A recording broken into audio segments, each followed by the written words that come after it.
Hello, नमस्कार students. आपके अपने यूट्यूब चैनल पर आप सभी का स्वागत है।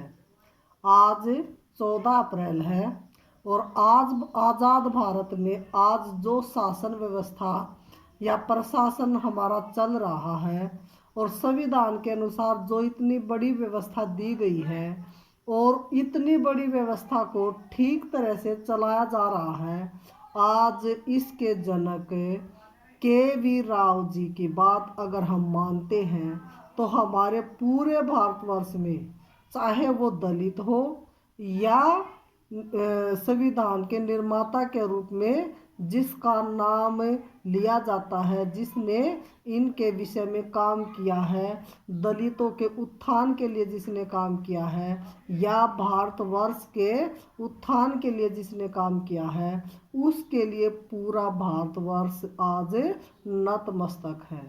चाहे उन्होंने अपने समुदाय के लिए पहले काम किया, लेकिन उन्होंने जो काम किया वह भारत के लिए ही किया। इन्होंने इतने ज़्यादा खराब माहौल में भी भारत की तस्वीर बदलने का जो बेड़ा उठाया, जिसके नाम के आगे भी भारत रत्न लिखा जाता है, एक ऐसी हस्ती ने आज के दिन जन्म लिया। जी हाँ, आज हम बात करने जा रहे हैं भारत की संविधान सभा की प्रारूप समिति के अध्यक्ष डॉक्टर भीमराव अंबेडकर जी की, जिनका जन्म 14 अप्रैल 1891 को हुआ था। इनका जन्म एक साधारण से दलित परिवार में हुआ था। इनके नाम के साथ पिताजी का नाम भी जुड़ा हुआ है, गुरुजी का नाम भी जुड़ा हुआ है और इनकी माताजी का नाम भी जुड़ा हुआ है। किसी भी इंसान के जीवन को बनाने वाले मुख्य रूप से दो ही लोग होते हैं, माता पिता और गुरु। भीमा इनकी माता का नाम है, जहाँ से इनका नाम पड़ा भीम, और राव इनके पिताजी का नाम था, जहाँ से इनका नाम पड़ा भीमराव। अंबेडकर इनके एक ब्राह्मण अध्यापक का नाम था, जिन्होंने जब ये देखा कि ये बच्चा आने वाले समय में सूरज की तरह चमकेगा और अस्पृश्यता की बेड़ियां इसको जकड़ नहीं पाएंगी, तो उन्होंने इनके सरनेम को ही बदल दिया और अपना खुद का सरनेम दिया अंबेडकर जी, और इस प्रकार से इनका नाम पड़ गया भीमराव अंबेडकर जी। भारत का निर्माण करने में बहुत से लोगों का हाथ है, उनमें से एक थे भीमराव अंबेडकर। ये भारत निर्माता, संविधान निर्माता और भारत रत्न से सुशोभित हैं।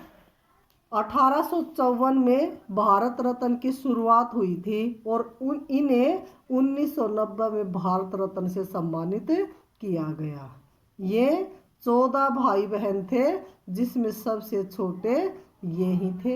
इस प्रकार इनका जन्म एक साधारण से परिवार में और 14 अप्रैल 1891 को हुआ था।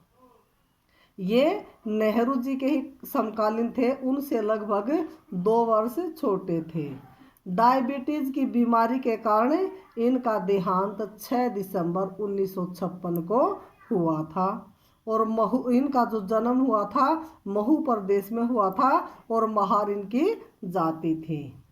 इनके पूर्वजों के पास जमीन नहीं थी, इसलिए इन्होंने अंग्रेजों की सेना में नौकरी की थी।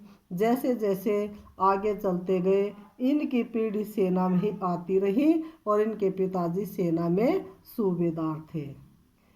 सेंट्रल प्रोवांसिंग जो महू एमपी में है, कैंट के एरिया में इनका जन्म हुआ था। इनकी पत्नी का नाम रामाबाई था। इनकी 2 शादियां हुई थी। पहली रामाबाई से जो 1906 में हुई थी और उनकी मृत्यु हो गई थी और 1935 में। जब शादी हुई तो इनकी पत्नी मात्र 9 वर्ष की थी।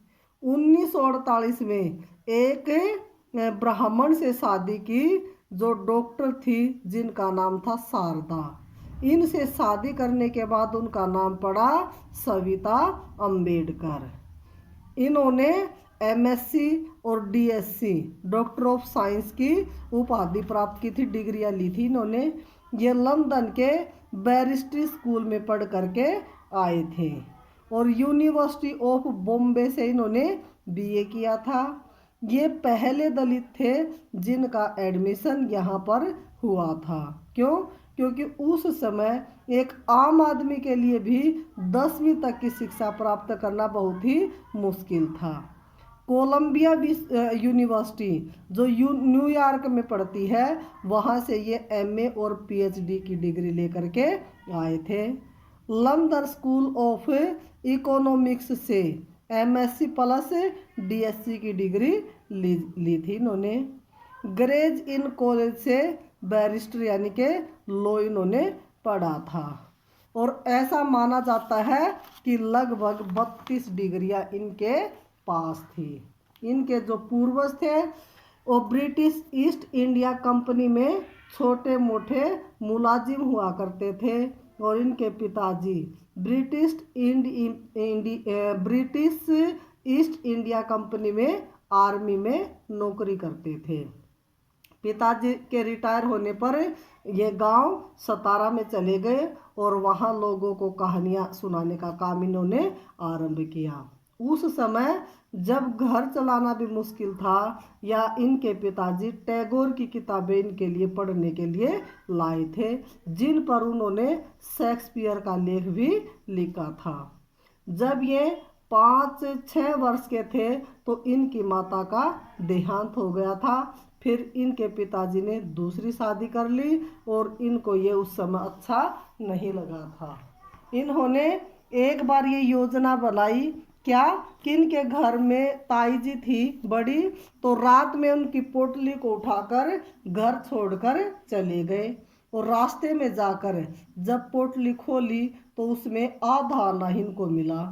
उस आधे आने को देखकर अंबेडकर जी ने सोचा कि मैं तो ये सोचता था कि हम बहुत अमीर हैं, लेकिन हमारे घर में तो आधा ही आना है, हमारे पास तो पैसे ही नहीं हैं, तो मुझे तो घर का सहारा बनना चाहिए। और मैं कहाँ ऐसे गलत रास्ते पर जा रहा हूँ, कैसे मैंने ये गलत रास्ता अपना लिया। यह सोचकर वे वापस घर आ गए। इस छोटी सी घटना ने इनके जीवन की पूरी दशा को बदल दिया और इनका मन जो है इन्होंने अपना पढ़ाई में लगा लिया। जब ये स्कूल में गए तो उन्हें बहुत ज़्यादा इली ट्रीटमेंट मिला, यानी कि इनके साथ बहुत भद्दा व्यवहार किया गया। ये जैसे मैंने पहले ही बताया था, 14 ये भाई बहन थे। 14 में से 3 भाई और 2 बहनें ही जीवित बची थी, बाकी सभी की मृत्यु हो गई थी। इनका और इनके बड़े भाई का स्कूल में नाम लिखवा दिया गया। जब ये पहले दिन कक्षा में गए, वहाँ जाकर कक्षा के अंदर बैठे तो कक्षा के सभी बच्चे खड़े होकर के पीछे चले गए। क्यों चले गए?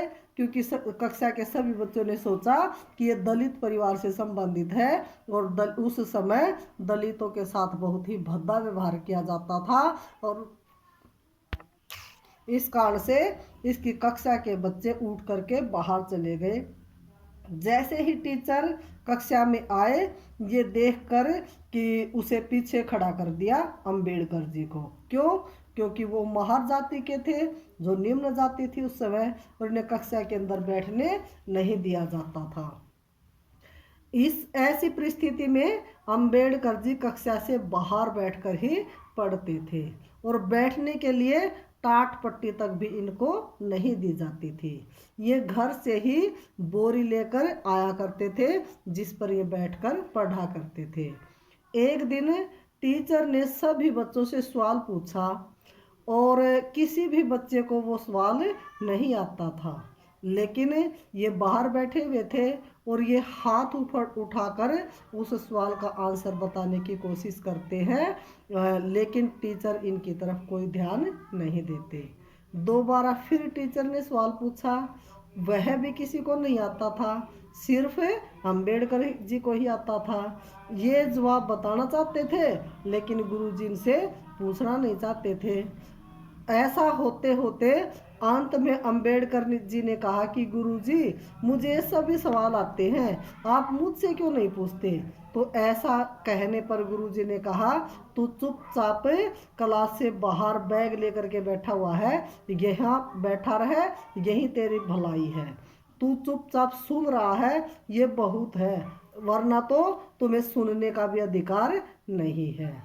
अब इन्हें वास्तव में ऐसा लगा कि मेरे साथ ऐसा भेदभाव किया जा रहा है, जिस तरह का भेदभाव मेरे साथ किया जा रहा है, ऐसा भेदभाव किसी और के साथ न किया जाए। तो ये जैसे ही ऐसा व्यवहार इनके साथ किया गया, घर गए और पिताजी को कहा कि मैं स्कूल नहीं जाऊंगा। इस पर पिताजी ने कहा, यही तो बदलना है आपको, जिस चीज से आप परेशान हो उसी व्यवस्था को बदलना है, और मुझे ऐसा विश्वास है कि तुम इस व्यवस्था को बदल सकते हो। क्यों? क्योंकि तुम्हारे अंदर बदलाव की अक्षमता है, इसलिए तू पढ़ लिख करके आगे बढ़ सकता है। इनके साथ स्कूल में निम्न जाति के बच्चों को पानी पीने का भी अधिकार नहीं था। जब पानी की प्यास इनको लगती थी तो चपड़ासी ऊपर से पानी गिराता था और ये हाथों की अंजलि बना करके पानी पीते थे। अगर किसी दिन चपड़ासी छुट्टी पर हो तो उस दिन इनको बिना पानी पिए ही प्यासा रहना पड़ता था, और साथ में बच्चे ना इनको खेलने देते थे और ना ही कोई अन्य काम करने देते थे। तो इनके मन में इन सब को बदलने की प्रबल इच्छा बचपन से ही जन्म लेने लगी।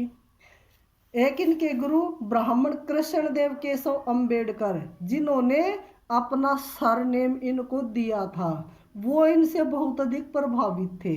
देखो बच्चों, समाज में बुरे और अच्छे दोनों तरह के व्यक्ति रहते हैं। एक गुरु वो था जो ऊपर मैंने बताया कि कक्षा के अंदर भी बैठने की अनुमति इसको नहीं देता था, और दूसरा गुरु ये है जो जाति से ब्राह्मण है, और इसने इस बच्चे से प्रभावित होकर के इसको अपना सरनेम दिया, और इससे अत्यधिक वे प्रभावित हुए और इन्हें घर बुलाकर अपने साथ खाना भी खिलाया।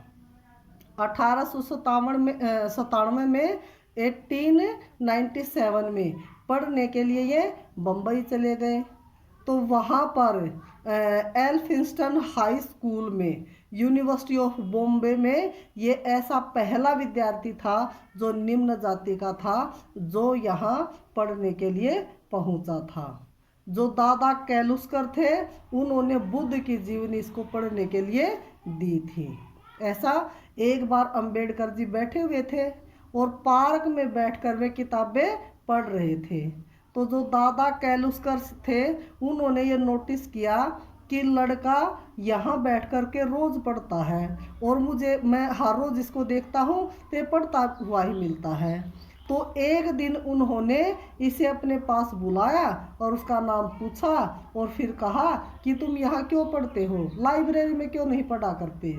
तो इस पर उन्होंने कहा कि मुझे कोई वहाँ जाने की अनुमति नहीं देता, और ये भी कहा कि मैं संस्कृत पढ़ना चाहता हूँ, लेकिन मुझे संस्कृत पढ़ने नहीं दिया जाता।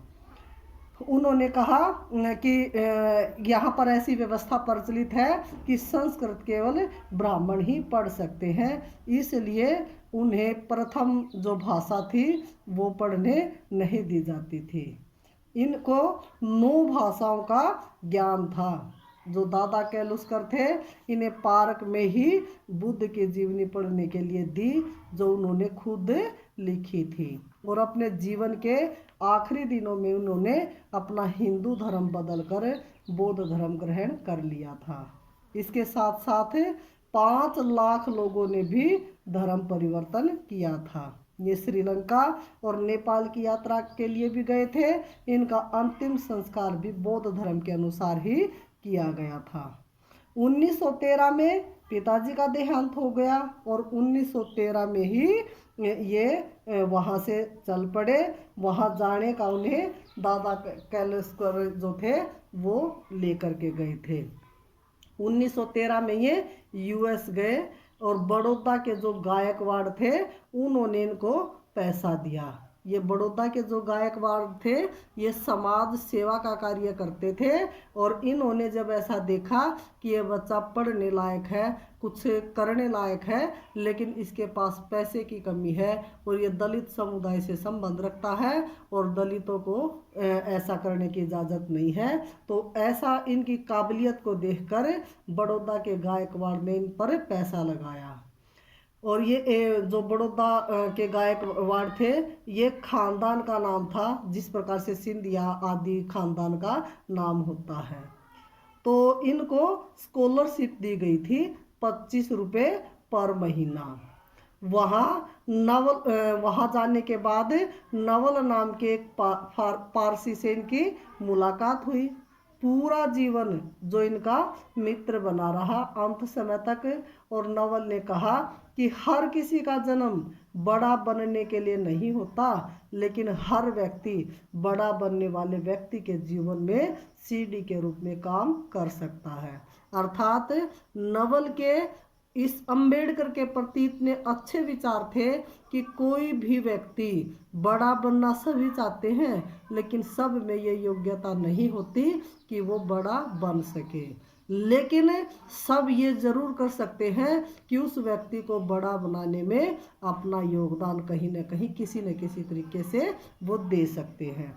जिस प्रकार से हर व्यक्ति देशभक्त नहीं बन सकता, लेकिन बन सकते हैं सभी, लेकिन हर व्यक्ति का नाम देशभक्ति में नहीं आ सकता। जिस प्रकार से एक मकान का निर्माण करने के लिए एक नींव की जो ईंट होती है जो नीचे दब जाती है और उसके ऊपर भव्य भवन का निर्माण होता है, तो वो नीचे वाली ईंट का भी अस्तित्व होता है।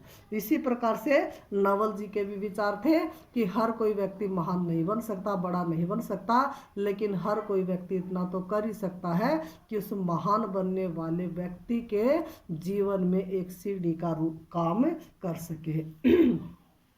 1917 जून में उनको वापिस आना पड़ा। क्यों? क्योंकि उनको स्कॉलरशिप जो है वो समाप्त हो गई थी, जो 4 वर्ष के लिए थी और 25 रुपये पर महीना दी जाती थी। अब इनको सेना का सचिव बना दिया गया था। गायकवाड़ की सेना में सेना सचिव का पद इनको मिला था, लेकिन वहाँ पर इनको सम्मान नहीं मिला और इन्हें नौकरी छोड़नी पड़ी, क्योंकि ये जाति से महार थे और प्रत्येक के मन में ये भावना थी कि महार जाति निम्न जाति है, इसलिए हम इनके अंडर कार्य नहीं कर सकते। और जब इनको सम्मान नहीं मिला तो इन्होंने ये नौकरी छोड़ दी। उसके बाद 1918 में ये प्रोफेसर बन गए, लेकिन वहाँ के विद्यार्थी इनके विरोध में प्रिंसिपल के पास गए और कहा कि हम नीची जाति के प्रोफेसर से नहीं पढ़ेंगे।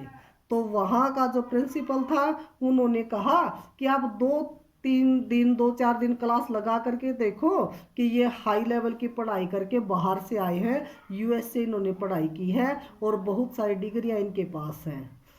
उन बच्चों ने प्रिंसिपल के कहने पर 2-4 दिन की क्लास से इनसे लगवाई और 2-4 दिन की क्लासों में ही प्रत्येक विद्यार्थी इनका फैन बन गया और उन्होंने ये मान लिया कि ये सचमुच में ही गुरु बनने के लायक है।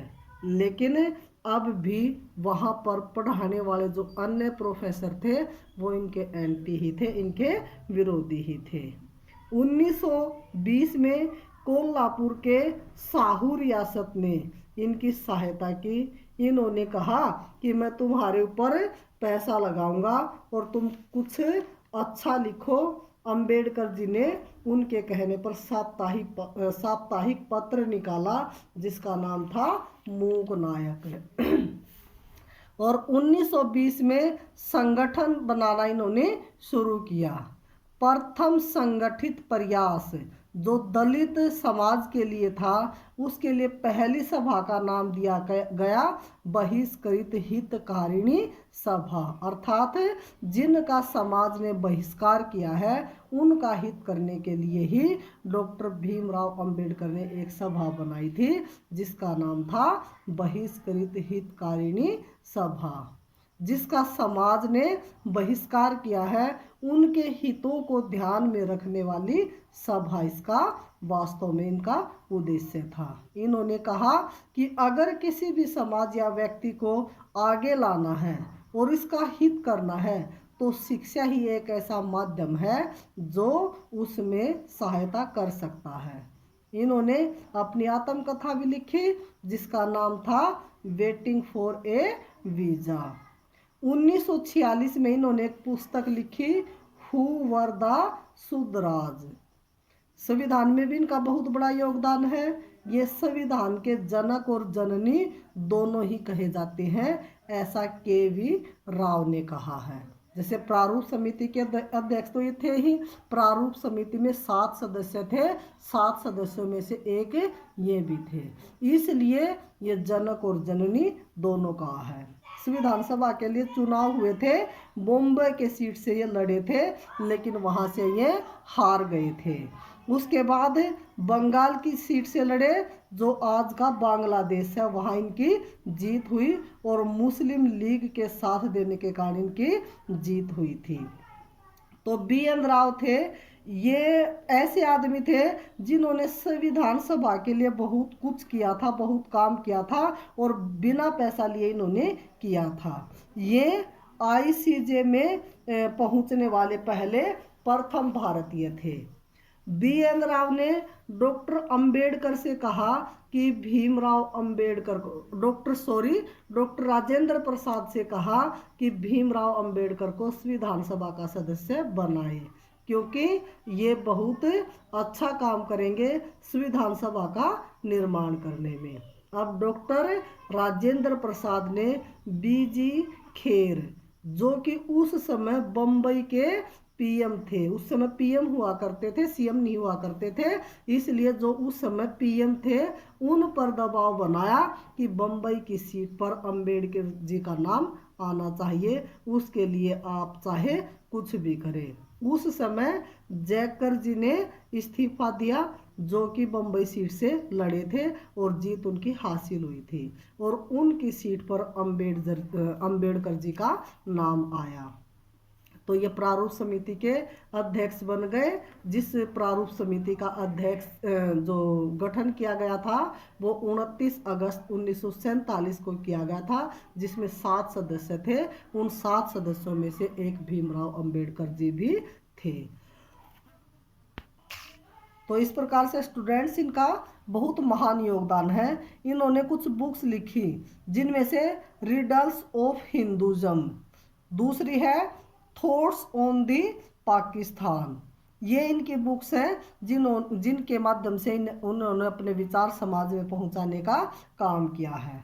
इसके अलावा कुछ महत्वपूर्ण तथ्य हैं, जिसमें पहला है तीनों RTC में जाने वाले भारतीय हैं जिसमें कम्युनल अवार्ड में ये सहमत है, अर्थात भीमराव अंबेडकर जी 3 RTC थी उस समय, जिसमें जाने वाले ये प्रथम भारतीय थे।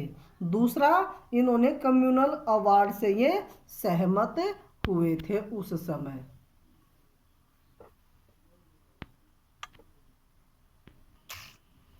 उसके अलावा एक पूना एक्ट था जो 25 सितंबर 1932 में डॉक्टर अंबेडकर और मदन मोहन मालवीय के हस्ताक्षर उनके ऊपर हुए थे। उसके बाद है साइमन कमीशन के सहयोग के लिए बनाई गई कमेटी में भी ये शामिल हुए थे। उसके बाद दूसरी RTC के दौरान लंदन में ये गांधी जी के विचारों से असहमत हुए थे। भारत छोड़ो आंदोलन से भी ये असहमत थे। उसके बाद ये भारत के पहले कानून और न्याय मंत्री बने थे। ये लोकसभा के चुनाव में इनकी हार हुई थी, लेकिन राज्यसभा से ये PM जो है नियुक्त किए गए थे। इस प्रकार से भीमराव अंबेडकर का हमारे संविधान निर्माण में अत्यधिक योगदान है। और ऐसे भीमराव अंबेडकर ही हैं जिनके अथक प्रयासों के कारण ही आज दलित समुदाय को आदर सम्मान जो है वो दिया जाता है।